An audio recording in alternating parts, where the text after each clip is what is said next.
Hello student. आज ये हमारा माइक्रो प्रोसेसर का चौथा लेक्चर है।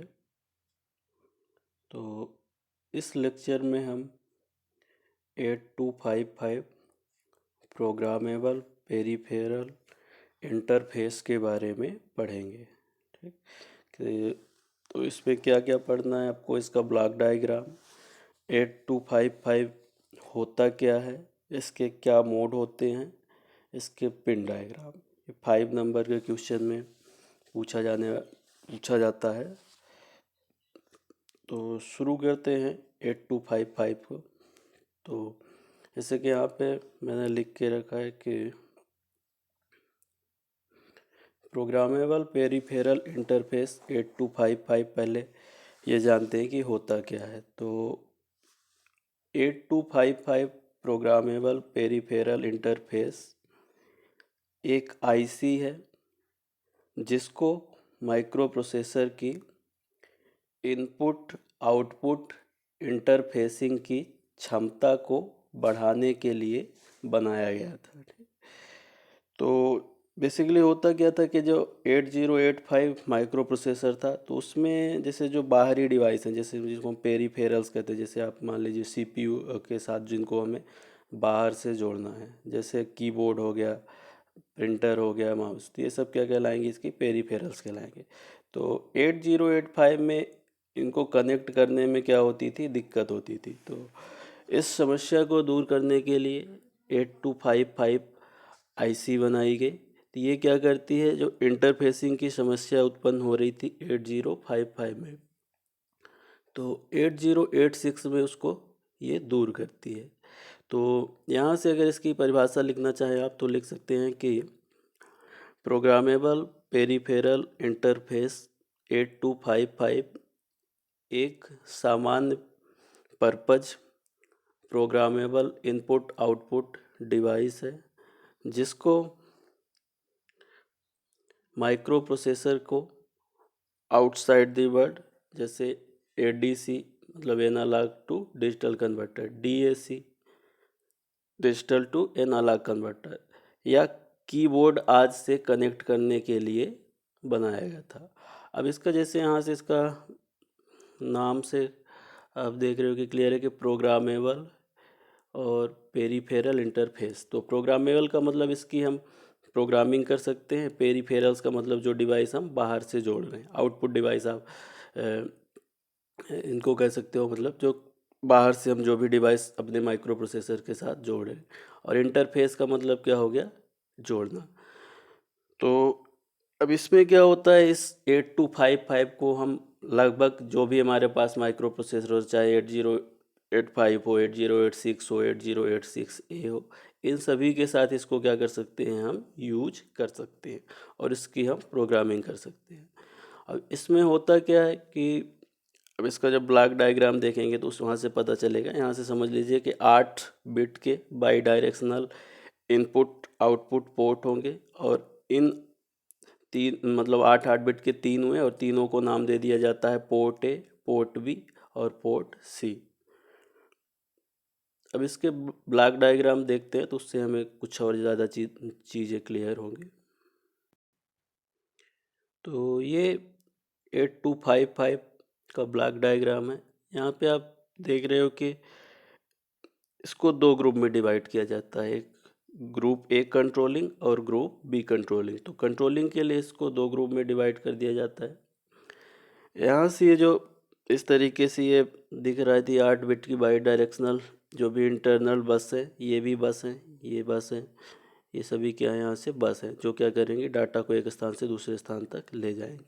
अब ये जो ग्रुप ए वाला पार्ट है, तो ये आप देख रहे हो कि ये किससे जुड़ा हुआ है। पहला तो ये पोर्ट ए से जुड़ा हुआ है, और दूसरी चीज़ ये क्या जुड़ा है, पोर्ट सी के अपर पार्ट से। पोर्ट सी जो होता है तो उसको दो पार्ट में डिवाइड कर दिया जाता है, पोर्ट सी अपर और पोर्ट सी लोअर। तो ये ग्रुप एक वाला जो कंट्रोलिंग होती है, तो पोर्ट ए से भी जुड़ा होता है और पोर्ट सी से भी जुड़ा होता है, लेकिन अपर वाले से। इसके बाद यहाँ से अगर इस ग्रुप बी वाले को देखें कंट्रोलिंग, तो ये क्या होती है कि ये जो ग्रुप सी का लोअर वाला पार्ट होगा तो उससे जुड़ा हुआ होता है, और नीचे ये क्या होता है, जो पोर्ट बी होता है, तो इससे जुड़ा होता है। तो 3 पोर्ट हो गए हमारे पास, पोर्ट ए, पोर्ट बी और पोर्ट सी। और पोर्ट सी को क्या किया जाता है, 2 पार्ट में डिवाइड किया जाता है। एक को हम कहते हैं पोर्ट सी लोअर और दूसरे को क्या कहते हैं, पोर्ट सी अपर। तो इस तरीके से आपस में जुड़े रहते हैं। अब इसको, इस पोर्ट ए को हम क्या कहते हैं, PA7 से PA0, मतलब 8 बिट का ये हो गया। ये पोर्ट सी क्या हो गया आपका, इसको प्रदर्शित करने के लिए PC7 से PC4, चूँकि ये अपर के लिए है तो इसलिए 4 से 7 तक। इसी तरीके से इसका पोर्ट सी का लोअर वाला क्या होगा, ये PC3 से PC0 तक, ठीक। तो ये हो गया 8 बिट का। इसके बाद ये पोर्ट बी भी आपके पास 8 बिट का होता है, तो ये 0 से लेकर के 7 तक। तो ये इधर के इसके पार्ट हो गए। अब अगर इस साइड आए हम, तो यहाँ से देख रहे हैं कि यहाँ पे क्या हमारे पास डेटा बस बफर, या इसी को हम क्या कहते हैं, इसका कंट्रोल बस कहते हैं, ठीक। तो ये भी 8 बिट का है, तो ये D0 से लेकर के D7 तक ये कंट्रोल बस वर्ड है इसका, इसको आगे देखेंगे। इसके बाद ये कंट्रोल वर्ड या जो भी इसकी डाटा बस है, देख रहे हो कि ये एक कंट्रोल लॉजिक से जुड़ी हुई है। तो इसमें कुछ सिग्नल है, जैसे यहाँ पे देख रहे हो आप, रीड बार है, राइट बार है, A0 है, और यहाँ पे ये A1 है, साथ में रीसेट है, और ये चिप सेलेक्ट है। तो जिनके ऊपर बार लगा हुआ है, मतलब रीड, राइट और ये चिप सेलेक्ट, तो ये एक्टिव लो है, मतलब जब इनको 0 देंगे तब ये क्या होंगे, एक्टिव होंगे, और अगर 1 देंगे तो ये क्या होंगे, बंद रहेंगे। A1 और A0 क्या है, इसका मोड सेलेक्ट करने के लिए है, बेसिकली 8255 दो मोड में वर्क करता है। एक इसका इनपुट आउटपुट मोड होता है, और इसमें फिर क्या होता है, BSR मोड होता है, जिसको आगे देखेंगे। तो ये इसका ब्लॉक डायग्राम होता है। तो यहाँ से हमें कुछ चीज़ें क्लियर हुई। इसके बाद आगे इसका पिन डायग्राम होता है, कि जब चूँकि ये IC है तो होगा कौन से फॉर्म में, पिन के फॉर्म में। तो देखते हैं कि पिन डायग्राम इसका क्या होता है। ये 8255 का पिन डायग्राम है। इसमें देख रहे हो कि कितनी है, टोटल 40 पिन है। यहाँ से 1 2 3 4 से लेकर के 20 इधर, और ये 20 इधर, ठीक। अब इन पिनों को डिवाइड किया गया है। तो जैसे हमारे पास 3 तो क्या हो गए, पोर्ट हो गए 8 बिट की। तो एक PA0 से PA7, दूसरा PB0 से PB7, और PC0 से PC7। तो यहाँ से आप जैसे देखोगे इस पिन डायग्राम को, तो यहाँ आपको दिख रहा है पोर्ट ए के लिए, लेकिन यहाँ से ये 8 बिट का है, तो 4 लाइन्स इसकी, 4 पिन यहाँ पर हैं। इसके बाद फिर ये वाली पिन इधर होंगी कहीं पे, तो ये इसके सामने है, ठीक। तो ये 7 तक होगा, तो ये 8 बिट का हो गया। इसके बाद यहाँ पे देख रहे हो कि आप पोर्ट सी है, तो ये यहाँ से आपके पास पोर्ट सी हो गया। फिर ये नीचे वाली पिन में क्या है, पोर्ट बी है, और पोर्ट बी का कुछ पार्ट यहाँ पर है। ये वाला आपका 8 बिट का डेटा बस या कंट्रोल बाइट है। तो ये D1 0 से लेकर के कहाँ तक, D7 तक, ठीक। इसके बाद इसमें आपके पास और क्या है, कुछ और पिन होती हैं। जैसे यहाँ पे आप देख रहे हो कि एक पिन आपके पास चिप सेलेक्ट के लिए है, रीड के लिए है, राइट के लिए ग्राउंड है, VC ऐसे, मतलब पावर सप्लाई कहाँ से दे रहे हैं। यहाँ पे आपके पास रीसेट पिन होता है, और तो ये इसका होता है। तो जो इसमें से PA0 से PA7 पिन्स हैं, तो ये पोर्ट ए कहलाते हैं। PB0 से PB7 जो पिन है, तो ये पोर्ट बी कहलाते हैं। इसी तरीके से PC0 से PC7 तक के जो पिन है, तो ये क्या कहलाते हैं, पोर्ट सी कहलाते हैं। और D0 से लेकर के D7 तक क्या कहलाते हैं, डेटा पिन्स। और इनका काम क्या होता है, डाटा ट्रांसफ़र के लिए होता है। तो ये इसका पिन डायग्राम है। बाकी बचे हुए पिनों का डिस्क्रिप्शन भी देख लेते हैं वो क्या होता है। तो यहाँ से देख रहे हैं आपके कुछ पिन हमारे पास और हैं जो बचे हुए थे। रीसेट पिन होगा जो रीसेट करने के लिए होगा। ये रीड बार होगा तो इनपुट को रीड करेगा। इसी तरीके से आपके पास राइट बार होगा जो इनपुट को राइट करने के लिए यूज होगा। चिप सेलेक्ट होगा तो ये चिप को सेलेक्ट करने के लिए काम में आता है।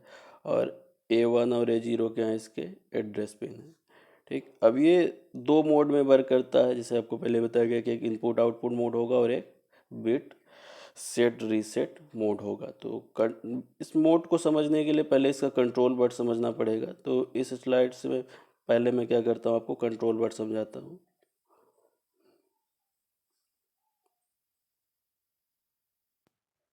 तो ये इसका कंट्रोल वर्ड है, जैसे 8 बिट का आपको बताया गया, तो ये D0 से लेकर के D7 तक। अब ये यहाँ पे इसका मतलब 8 फ्लिप फ्लॉप लगे हुए हैं और सभी में 1 बिट हम कुछ ना कुछ स्टोर कर सकते हैं। इसके आधार पर इसके क्या होते हैं, मोड डिफाइन होते हैं। तो जैसे आप यहाँ पे देख रहे हो कि अगर D7 वाली बिट, अब इसका यह क्या हो सकती है, या तो 1 हो सकती है या तो 0 हो सकती है। तो जब ये D7 वाली बिट 1 होगी तो उस समय हमारा क्या होगा, इनपुट आउटपुट मोड सेलेक्ट होगा। और जब ये D7 वाली बिट हमारे पास 0 होगी तो उस समय हमारे पास क्या होगा, BSR मोड, मतलब bit set reset mode select होगा। तो 7th वाली जो पिन है तो उसमें अगर 1 हुआ तो इनपुट आउटपुट मोड सेलेक्ट होगा, और अगर आपके पास 0 हुआ तो उस समय क्या होगा, ये bit set reset mode select होगा। ठीक, इसके बाद फिर से यहाँ ऊपर आते हैं तो यहाँ से देखिए जो D6 और D5 पिन है, इनका यूज किस लिए किया जाता है, इनपुट और आउटपुट मोड सेलेक्ट करने के लिए। तो 2 मोड हो गए हमारे पास, एक इनपुट आउटपुट मोड हो गया और एक BSR मोड हो गया। अब इसके बाद अगेन फिर से क्या होता है कि इनपुट आउटपुट मोड में 3 होते हैं हमारे पास, मोड 0, मोड 1 और मोड 2। तो ये दोनों मिल करके क्या करते हैं, आपका इनका कॉम्बिनेशन मिल करके आपका मोड सेलेक्ट करेगा। तो यहाँ से देख रहे हैं कि इनपुट आउटपुट मोड सेलेक्ट करने के लिए, तो अगर इस दोनों को मैंने 0 0 किया तो ये क्या होगा, मोड 0 सेलेक्ट होगा। इसी तरीके से अगर मैंने एक को 0 और एक को 1 किया तो मोड 1 सेलेक्ट होगा। अगर मैंने इसको 1 और दूसरे को अनडिफाइंड किया तो क्या होगा, मोड 2 सेलेक्ट होगा। ठीक, तो ये दोनों का पिन का काम हो गया, D6 और D5 का। इसके बाद अगली पिन कौन सी है, D4। तो D4 आपका पोर्ट ए सेलेक्ट करने के लिए यूज होती है। इसमें से अगर D4 वाली पिन अगर 1 हुई तो इनपुट के लिए सेलेक्ट होगा, और मतलब उस समय हम इनपुट दे सकते हैं। और अगर D4 वाली पिन क्या हुई, 0 हुई, तो उस समय हम क्या दे सकते हैं, इससे आउटपुट ले सकते हैं। ठीक, इसके बाद D4 के बाद अगली कौन सी है हमारे पास, D3। तो ये D3 यहाँ से क्या होगी, ये पोर्ट सी को सेलेक्ट करने के लिए होती है। तो अब पोर्ट सी में तो क्या होता था, हमारे पास 2 पार्ट होते थे, एक अपर और एक लोअर। तो ये पोर्ट सी अपर के लिए होती है। तो यहाँ से पोर्ट सी अपर में क्या होगा, अगर ये वाली पिन हमारे पास, ये कौन सी पिन हुई, D3 अगर 1 है तो इनपुट के लिए सेलेक्ट होगा, और अगर D3 आपके पास 0 है तो ये आउटपुट के लिए सेलेक्ट होगा। इसी तरीके से D2 ग्रुप बी के लिए मोड सेलेक्ट करती है। तो D2 अगर हमारे पास 0 हुई तो मोड 0 सेलेक्ट होगा, और अगर D2 हमारे पास 1 हुई तो ये मोड 1 सेलेक्ट होगा। इसमें मोड 2 नहीं होता है। हमें यह ध्यान रखना है कि ग्रुप बी में क्या होता है, मोड 2 नहीं होता। जैसे यहाँ पे ग्रुप ए में हम क्या देख रहे हैं कि हमारे पास मोड 2 भी होता है, लेकिन यहाँ पे क्या होता है, सिर्फ मोड 0 और मोड 1 होता है। जब 0 होगी D2 पिन तो ये मोड 0, और जब 1 होगी D2 पिन तो ये क्या होगा, मोड 1 होगा। इसके बाद जो D1 वाली पिन होती थी, पोर्ट बी को सेलेक्ट करने के लिए यूज होती है। अब इसमें भी चूंकि ये एक सिंगल फ्लिप फ्लॉप है तो क्या करेगा, या तो 1 या तो 0। तो अगर 1 हुआ तो ये इनपुट के लिए यूज होगा पोर्ट बी, और अगर 0 हुआ तो ये पोर्ट बी क्या होगा, आउटपुट के लिए यूज होगा। इसी तरीके से पोर्ट सी का जो लोअर पार्ट बच रहा था तो उसको D0 से सेलेक्ट किया जाता है। अगर मुझे पोर्ट सी पर कुछ न कुछ लिखना या आउटपुट वहाँ से लेना है तो मैं क्या करूँगा, इस D0 से सेलेक्ट करूँगा। तो अगर ये 1 हुआ तो इनपुट के लिए होगा, और अगर ये 0 हुआ तो ये क्या होगा, आउटपुट के लिए होगा। तो ये इसका 8 बिट का क्या हुआ, कंट्रोल वर्ड 8255 का। अब इसकी सहायता से इसके हम मोड को थोड़ा और डिटेल में पढ़ते हैं।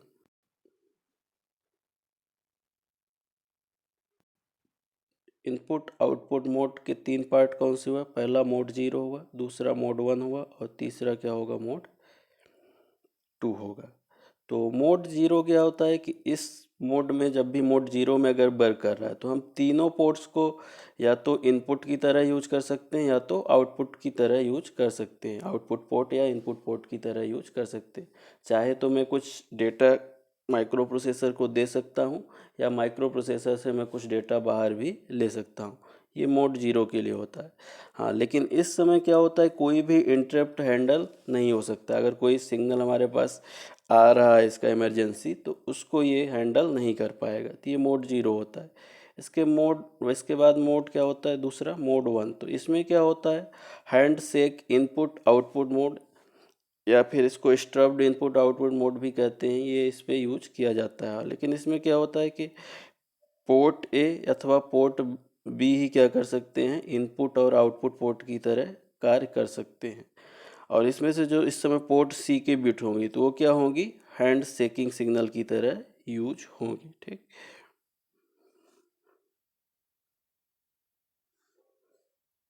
इस समय जो इंटरप्ट हैंडलिंग कैपेसिटी होती है इनपुट और आउटपुट की, तो उसको क्या कर दिया जाता है, लॉक कर दिया जाता है। अब इसको एक उदाहरण से समझेंगे कि handshaking mode of data.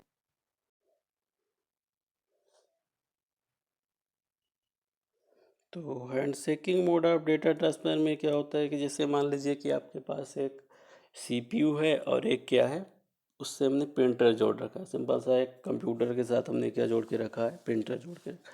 तो आपको पता है कि कंप्यूटर की स्पीड बहुत अधिक होगी और जबकि प्रिंटर की क्या होगी, स्पीड उससे बहुत कम होगी। तो इन दोनों को सिंक्रोनाइज करने के लिए क्या किया जाता है कि जैसे सीपीयू से हमने प्रिंटर को तो कमांड दे दी, लेकिन कमांड तो बहुत जल्दी पहुंची, लेकिन जब वो प्रिंट हो रहा है तो उस समय क्या करना पड़ेगा, उसको वेट करना पड़ेगा। तो इसको कंट्रोल करने के लिए या सिंक्रोनाइजेशन करने के लिए हम क्या करते हैं, हैंड शेकिंग मोड अब डेटा ट्रांसफ़र यूज करते हैं। ठीक, इसका मतलब जैसे आप मान लो कि किसी से हैंड शेक कर रहे हो तो आपने अपना हाथ तो आगे किया, लेकिन जब तक वो आपको मतलब हाथ नहीं बढ़ाएगा तब तक क्या होगा, आपका हैंड शेक नहीं होगा। तो यही प्रोसेस यहाँ पर यूज की जाती है। इसके बाद आप यहाँ पे देख रहे हैं कि कुछ सिग्नल है इसमें, तो ये तो वही कंट्रोल वर्ड हो गया DB0 से DB7 तक। इसके बाद ये स्ट्रोप्स जो यहाँ पे आपको पीछे बताया गया है कि क्या होता था। इसके बाद एक्नॉलेजमेंट होता है और ये तो ये बताएगा कि मैं बिजी हूँ उस समय। जब खाली रहेगा तब तो ठीक है, प्रिंटर कमांड लेगा, और नहीं तो क्या करेगा कि अभी उस समय वो प्रिंट कर रहा है। इसके बाद जो थर्ड मोड होता है तो उसको मोड 2 कहते हैं। इसमें क्या होता है, by directional data bus mode इसको कहा जाता है। ठीक, इसमें पोर्ट ए वर्क करता है और पोर्ट बी इसमें से या तो मोड 0 में वर्क करेगा या तो क्या करेगा, मोड 1 में वर्क करेगा। इस समय जो पोर्ट सी होता है तो आपको हैंड शेकिंग सिग्नल की तरह वर्क करता है। और इस मोड 2 में हम क्या कर सकते हैं, इंटरप्ट को भी हैंडल कर सकते हैं। मतलब अगर मैं कोई इमरजेंसी सिग्नल देता हूँ तो ये उसको उस समय क्या करेगा, हैंडल करेगा। इसके बाद कुछ और जो इम्पोर्टेंट पॉइंट होते हैं इस 8255 से, उसको देख लेते हैं क्या होते हैं। एक बार इसका पिन डायग्राम फिर से देखिए। यहाँ से 40 पिन की आईसी थी, उसमें से D0 से D7 तक को हम क्या कहते हैं, डेटा बस या आईसी को कंट्रोल बट कहते हैं।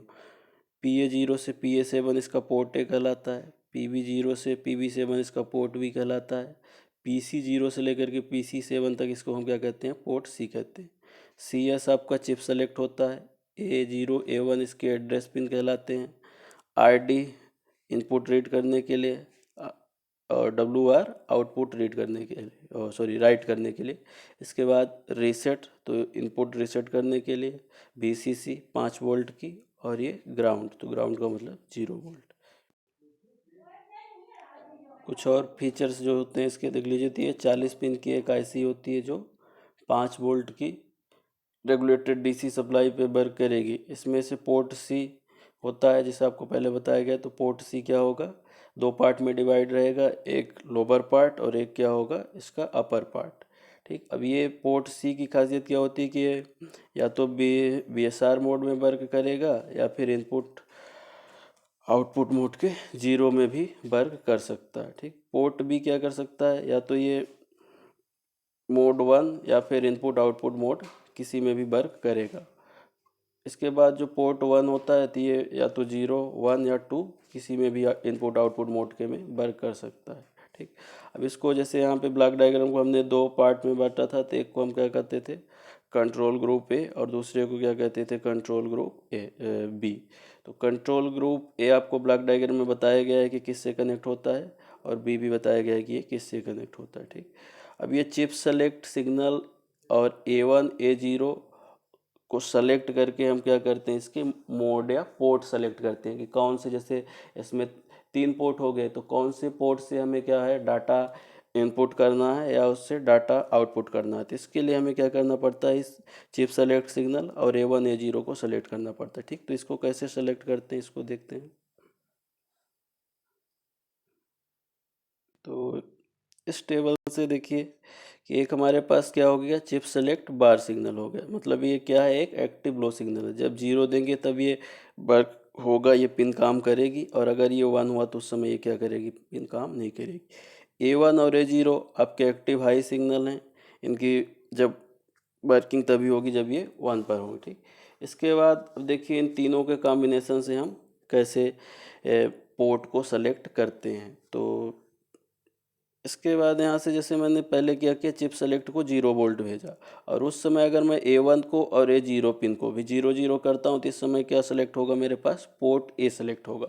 अब जब पोर्ट A सेलेक्ट हुआ, उसके लिए जो भी मुझे इनपुट लेना है या आउटपुट या राइट करना है, जो भी करना है, तो ये पोर्ट A पर होगा। इसका एड्रेस अगर प्रोग्रामिंग के लिए हो तो TH होता है। ठीक, इसके बाद अगर ये 0 है फिर से, तो तभी वर्क करेगा। तो यहाँ से अगर इसको मैं चेंज करूँ, 0 1 करूँ, तो क्या होगा, पोर्ट B सेलेक्ट होगा। अगर ये 1 0 करूँ, A1 A0 को, तो क्या होगा, पोर्ट C सेलेक्ट होगा। ठीक, अगर इन दोनों को मैं 1 1 करूँ तो इस समय ये क्या होंगे, कंट्रोल रजिस्टर की तरह वर्क करेंगे। ठीक, अगर इस चिप सेलेक्ट को मैंने एक्टिव हाई किया, मतलब कि इसको मैंने 5 वोल्ट दिया, तो इस समय ये क्या होगा, वर्क नहीं करेगा। इसका मतलब ये A0 और A1 को अनडिफाइंड हो गए, तो इस समय कोई भी सिलेक्शन नहीं होगा। अब चिप सेलेक्ट को आप ऐसे समझ सकते हैं कि जैसे मान लीजिए आपके पास मोबाइल फ़ोन है, इसको आपने स्विच ऑफ करके रखा हुआ है। तो अगर आपने इसको स्विच ऑफ करके रखा हुआ है तो उस समय ना आप कॉल कर सकते हो, ना वीडियो चला सकते हो, ना ऑडियो चला सकते हो, कुछ भी नहीं कर सकते। तो इस तरीके से जब हमने इसको क्या किया, ये एक्टिव लो था, तो जब इसको हमने 0 किया तो इसका मतलब ये क्या है, ऑन है। तो जब मोबाइल ऑन है तो उस समय मैं जो भी चीज़ चाहूँ तो उससे कर सकता हूँ। जब मोबाइल मेरे पास ऑफ है तो मैं उससे क्या कर सकता हूँ, उसमें कोई भी वर्किंग नहीं होगी, ना वीडियो चल सकता है, ना कुछ हो सकता है। तो ठीक उसी तरीके से यहाँ से अगर ये चिप सेलेक्ट 0 है तो ये पोर्ट A सेलेक्ट हो जाएगा, पोर्ट B सेलेक्ट हो जाएगा, पोर्ट C सेलेक्ट हो जाएगा, और कंट्रोल रजिस्टर सेलेक्ट हो जाएगा। लेकिन अगर ये पिन आपके पास 1 हुआ, मतलब मैंने मोबाइल को ऑन नहीं किया, तो कोई भी सिलेक्शन नहीं होगा। तो स्टूडेंट, इस वीडियो को आप लोग 1 2 बार देखिए और नोट बनाने की कोशिश करिए। अगर कुछ डाउट होता है तो आप अपना डाउट कांटेक्ट करके क्लियर कर सकते हैं। Thank you.